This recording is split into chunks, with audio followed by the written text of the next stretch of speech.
እስቲ አይሽ አይደል እንዴ? የምር ሰሞኑን እንግዲህ አይሽ አይደል? እውነት አልቀብጥም። ታያለህ፣ ቃል ገባላችኋለሁ። የምበሩቁ ነው የምጠቅስ እንደዚህ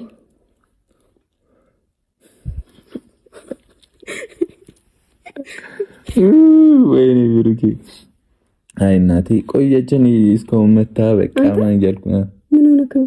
ምን ሆንኩ? ከንፈር የደረቀው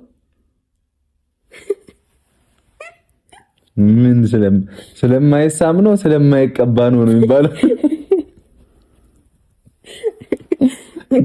ጾመኛ ነው እንዴ? ድርቀት ተካሂዶበታል። ጾመኛ ነው እንዴ? እኔ እዚህ ጋር ነው እኮ ለሰምሽ አነት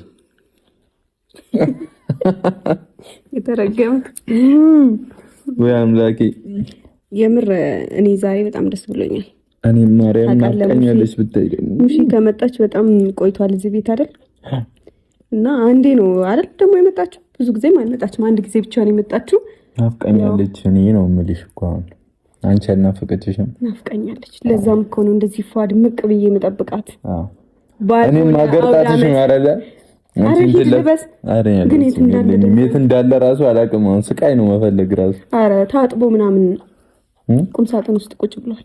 ማርያም ይሄ ልብስ ታጥቧል። አዎ ግን አሁን ታተራምስብኛለሁ። ወንዶች ታውቃላችሁ ምንም ግድ አይሰጣቸውም። አሁን ተጠጣጥፎ እኔ ብታይ ሳወጣ ቲሸርቱን እሺ ልልበስ። እሺ ሂድ ለብሰክ ነው። የኮይቱ ጋር ነው እዛ ቁም ሳጥን ነው።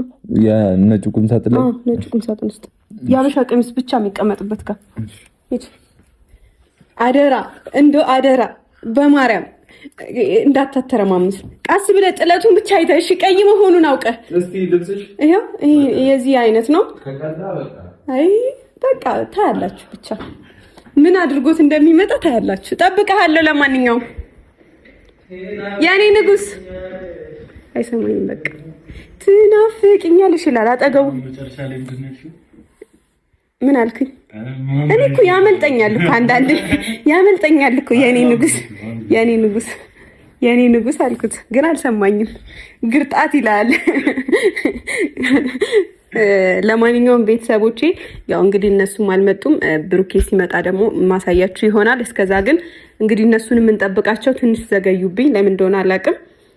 እኔ ተዘጋጅቼ ስለጠበቅኩኝ ነው መሰለኝ። ለነገሩ አልዘገዩም እኮ አሁን ነው ገና 7 ሰዓት የሆነው። ስለቸኮሉና በጣም በቃ ቀጠሯችን 7 ሰዓት እንደምትመጣ ነው የሰማሁት፣ የነገረችኝ ምናምን ማለት ነው። 7 ሰዓት ላይ እንደምትመጣ 7 ሰዓት ማለት ገና አሁን ነው የሆነው። እኔ ደግሞ የደወልኩት ስንት ሰዓት ነው? 6 ሰዓት ከ20 ነው። ያው እኔም 7 ሰዓት ትመጣለች